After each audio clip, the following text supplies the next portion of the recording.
define o auge de uma banda? A quantidade de fãs que ela consegue em uma nova fase, uma nova abordagem no som? Se liga no vídeo de hoje que eu vou falar um pouquinho sobre o porquê o Terno Rei é a banda do momento aqui no Brasil. Tem gente que não sabe, mas o Terno Rei já tem uma carreira longa de mais de 10 anos e 4 discos, então os caras já passaram por muita coisa antes dessa fase atual, o que nos leva a pensar que tudo isso que a banda tá fazendo agora é fruto de anos de amadurecimento, e não só uma modinha, entre aspas, passageira. Até quem não é fã da banda tem acompanhado a repercussão de tudo que eles têm feito agora, com esse novo disco, o Gêmeos, que dá continuidade à proposta mais pop que foi sucesso no Violeta de 2019, ao mesmo tempo que mostra uma variedade de intensidade, tanto nos arranjos quanto nos temas das letras. Eles estão fazendo muito sucesso há um tempinho, têm esgotado show em tudo que é lugar, só neste ano já tocaram no Lola e vão tocar no Primavera Sound. Mas como a obra da banda ajuda a gente a entender todo esse sucesso que eles alcançaram, como essa sequência de discos fez os caras chegarem nessa variedade de público, de forma orgânica, mas muito bem organizada. Eles foram construindo alguns aspectos que, olhando em retrospecto, é o roteiro perfeito de como fazer sucesso.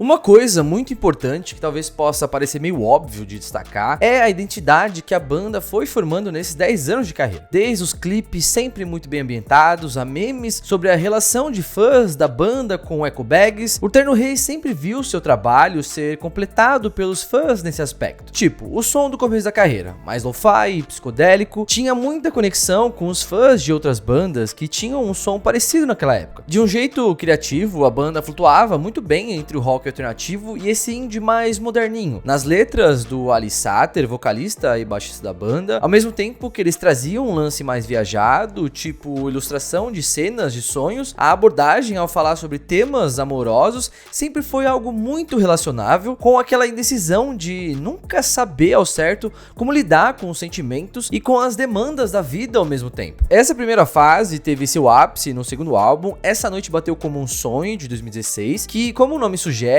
tem muito de dream pop, juntando mais esse lado psicodélico com que a gente veria depois no Violeta, no aproveitamento dos sintetizadores e tudo mais. Tem uma galera que considera o segundo álbum o melhor deles até hoje, porque ao mesmo tempo que ele traz esse mix entre a psicodelia e algo mais pop, assim como os álbuns seguintes, esse álbum é cheio de músicas que grudam na cabeça, com refrões épicos e uma dinâmica entre as guitarras que ilustra muito bem o indie da década passada. Sinais, Circulares e Olha Você são algumas das músicas que moram ali no coração dos fãs pré-Violeta.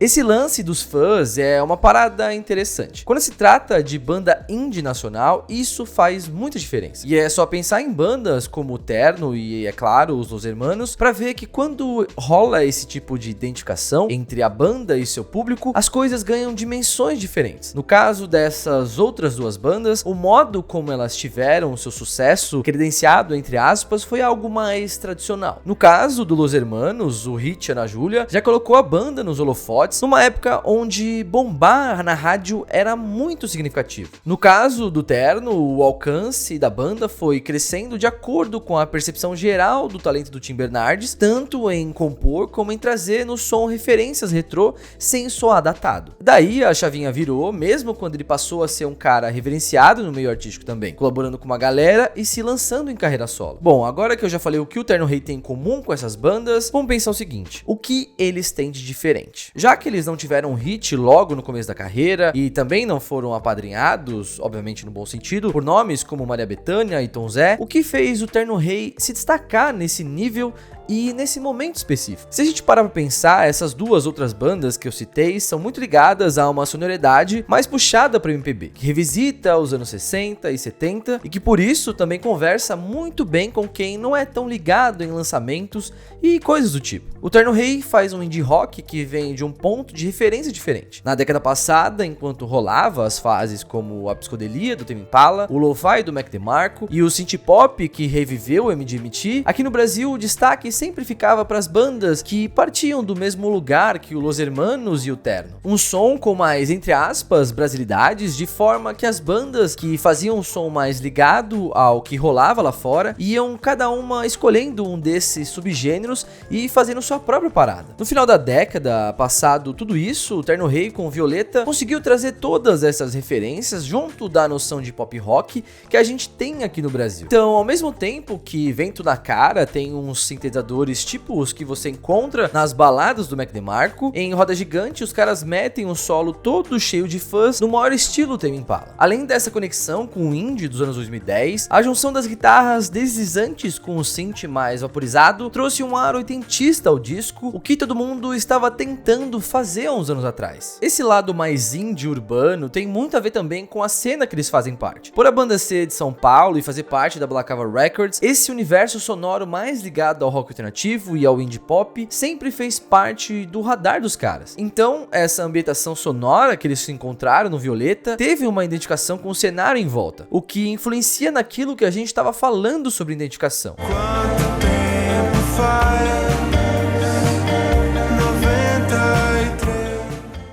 Essa fase mais recente deles, pós-Violeta, também foi algo sendo construído aos poucos, até chegar nos Gêmeos mesmo. Depois de um álbum como Violeta, é natural a banda repensar algumas coisas para lidar não só com a expectativa da galera, mas também com a própria criatividade de como encaixar algo novo que faça sentido a uma linguagem já estabelecida e marcada no imaginário de muita gente. Vendo como as coisas foram se desenrolando, dá para entender porque os Gêmeos parece ser a versão diurna do Violeta. Em 2020, eles colaboraram com a Tuyo em 2 músicas, Pivete e Eu Te Avisei. Ali já tinha uma pegada mais pop, mais balanceada, mais focada nas batidas e no trabalho vocal. No mesmo ano, eles também lançaram um EP acústico que trouxe músicas do Violeta, como Dia Lindo e São Paulo, num arranjo mais delicado, diferente do clima mais urbano das versões originais. Mas quando deu pra sentir mesmo mais ou menos como seria os Gêmeos, foi quando eles tiveram aquele encontro super especial com o Samuel Rosa. Eles tocaram juntos 3 músicas, Balada do Amor Inabalável e Resposta do Skank e Medo, que se a gente parar pra pensar, é a música do Violeta que tem mais cara de Skank, e que por ter essa pegada mais pop rock, dá pra entender mais ou menos de onde eles partiram pra começar a fazer os Gêmeos. Um álbum com músicas como Brutal e Isabela, com o violão colocado com uma peça central, assim como foi o synth no Violeta. Eu falei,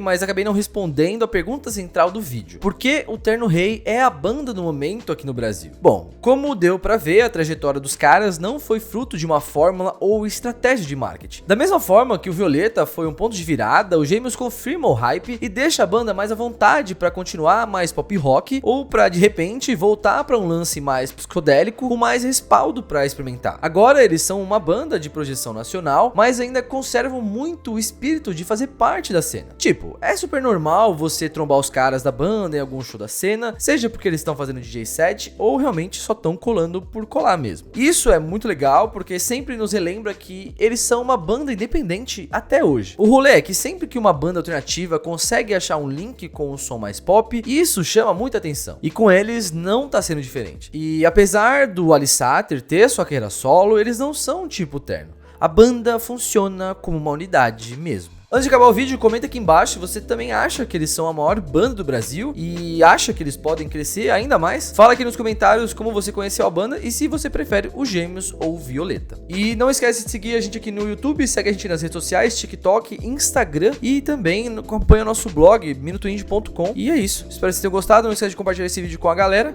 Aquele beijo na bunda e tchau! Pra gente continuar seguindo com o projeto, você pode apoiar e ajudar o Minuto Indie com a sua própria contribuição. A chave Pix do canal é minutoindie@gmail.com, mas só se você puder e quiser. E muito obrigado por assistir o vídeo até aqui.